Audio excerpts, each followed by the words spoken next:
your thoughts on Michigan, what they pose? They obviously have a very talented team. They have very unique makeup with Danny Wolf and the way he can handle the ball and pass the basketball. I think that's probably the thing that jumps out the most. But you can't, through the weeds, you can't lose sight of like how good Trey Donaldson and Amari Burnett, and then Vlad Golden's had a fabulous season. Like he was really good against Northwestern the other day. But I'm not going to go through their whole roster. They have across the board. They have really good players. They're skilled. They're well coached. They put you in binds with some of the uniqueness. They do a good job of breaking you down. Off the dribble, they run their stuff. They're very good in transition. Very physical front line. Good scoring at the rim. So they have a balanced attack. With two guys of size like they have, is it more about finding a way to limit that for you guys, or more about ways that you take advantage of that in your own ways? Both. You're always trying to, we've always, not always, but a lot of times been a bigger team than other people, so we know how people kind of go against that. But it's easier said than done. Whether somebody has a smaller lineup or a bigger lineup, the real emphasis is the quality of the lineup.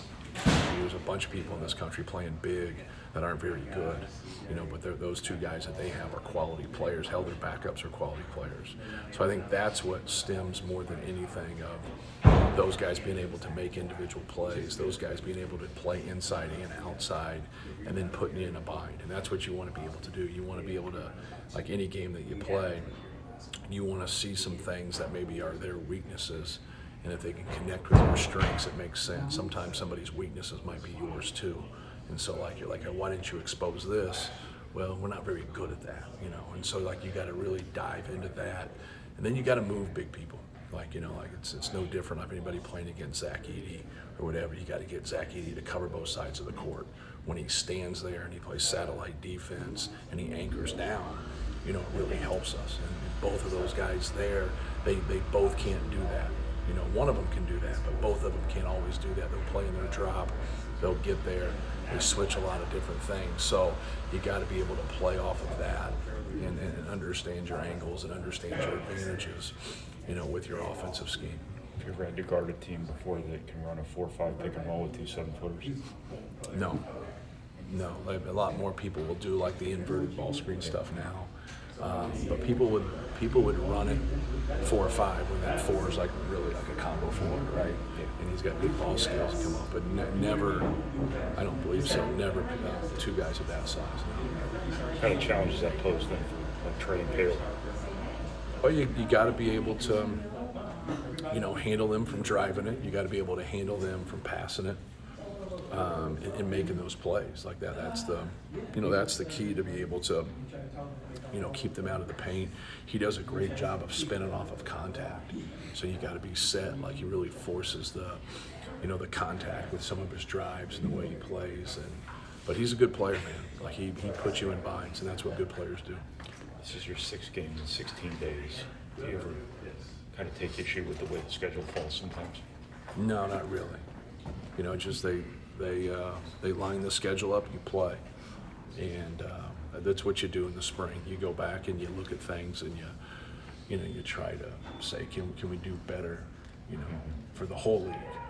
Everybody looks at their schedule and says, there's we're getting the short end here. Everybody gets the short end at some time. It's just the way it is. You got to be able to muster through it and play well.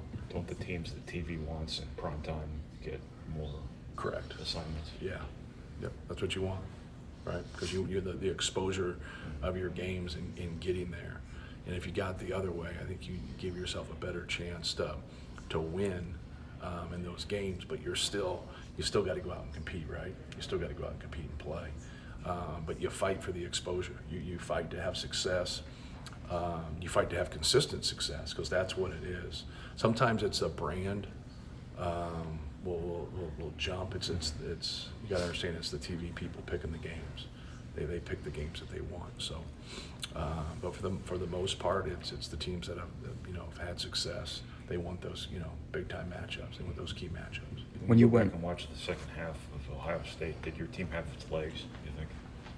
I don't know. I know Ohio State was quicker to the ball. I think when you say things of that nature, it could be true, but it also could be an excuse. And I'd rather err on the side of not making excuses. Like be quicker to the basketball, like make your free throws. Like understand like what's going on out there. Just do a better job, like be better at what we do. What stuck out in that one on film? Was it? It seemed like a strange game. Is that what? What now? What stuck out on film when you went through it? Yeah, they made a lot of shots, late in the clock.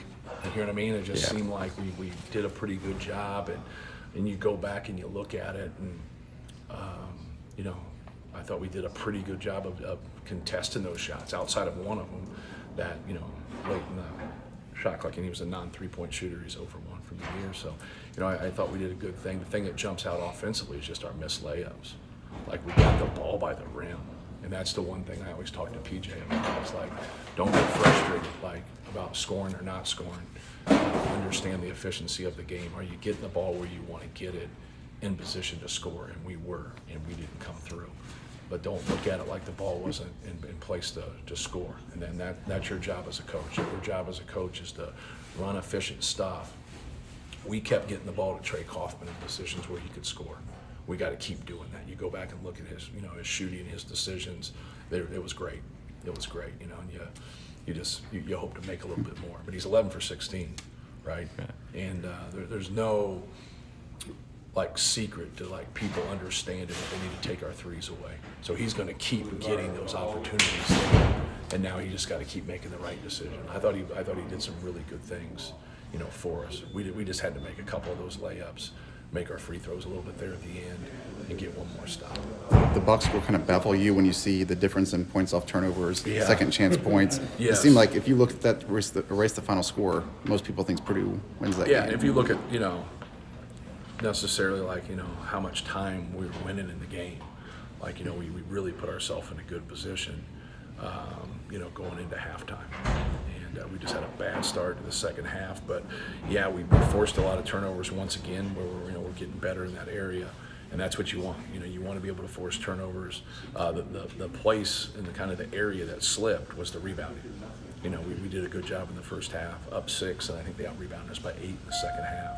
I think that could be the difference. And then Parrish, I thought Parrish made some really, even though Mobley made that last 3, Braden had to crack down there and stop. They were going to have a layup, then he had to get back out, and it was just a tough play. Like, he made the right play, and he made that shot. You got to force him. You don't want to give somebody a layup in that position, but give them credit.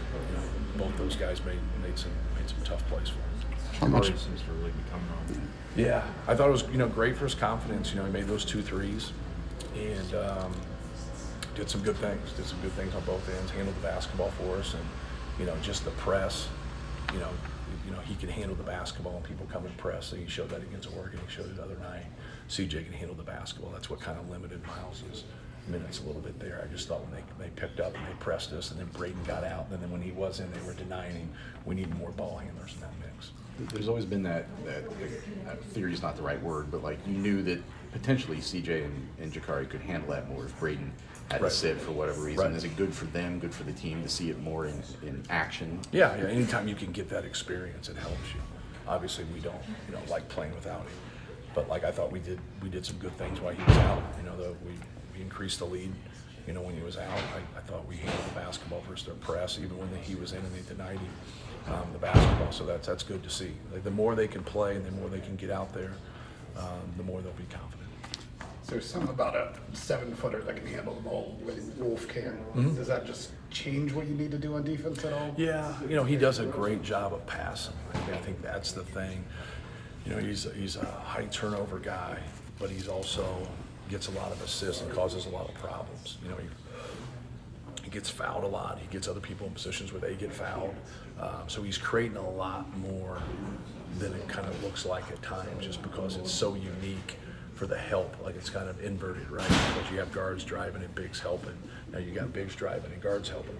And so that's, by playing. Like, they've done a good job of kind of growing into that, because this isn't a guy that's been there with them, and obviously he's a new coach, but they've done a good job of really morphing him in with Vlad in their packages and what they do, whether it's their slips, and they really try to get behind the defense with those rolls. And when you're that size and you can go over the top, you know, it's hard to defend. How much does it open up the coaching flexibility, I guess, with a 9-man rotation and with Miles, Jakari, and CJ being able to kind of alternate there? Yeah, it really helps. Like, you know, those guys come in and out of the game and come in fresh. Obviously, the other guys, you know, Braden averages around 35 and Fletch averages around 30, and sometimes they play more than that.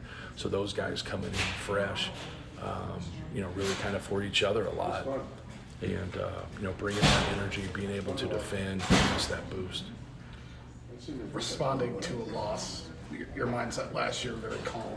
Is that something Braden Fletcher has helped bring in this year with the young guys as well? Yeah, just, you know, kind of learning just to, you know, let's be better at what we do. I think a lot of times when you lose, you're like, why are you doing this and why are you doing that?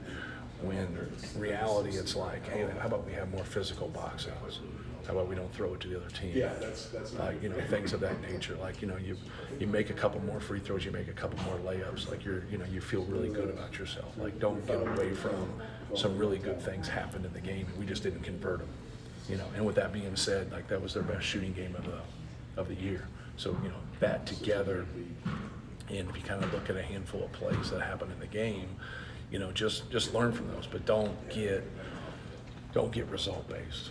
You know, stay process based. You know, stay with it. Sometimes it goes against you when you've done some good things. So, thanks. All right, thanks, guys.